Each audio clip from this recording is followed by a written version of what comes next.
நாம எல்லாரும் சிங்கப்பூர், ஜப்பான்னு வெளிநாடுகள பார்த்து ஆச்சரியப்படுறோம்ல.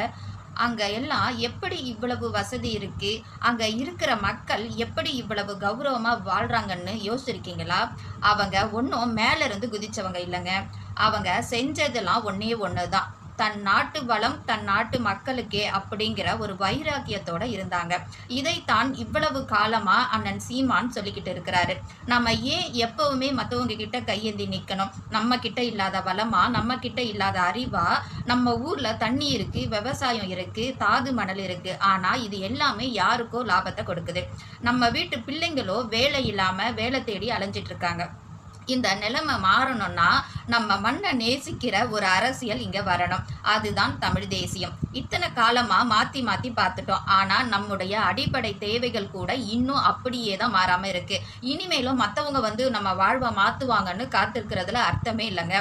நம்ம உரிமையை நாம தான் மீட்டெடுக்கணும். நம்ம சந்ததி நல்லா இருக்கணும்னா நம்ம மண்ணை மீட்டெடுக்கிற அந்த போராட்டத்துல அண்ணன் சீமான் கூட கை கோத்து நாம நிக்கணும். சிந்திச்சு பாருங்க. மாற்றம் நம்ம கிட்ட இருந்து தான் ஆரம்பிக்கணும்.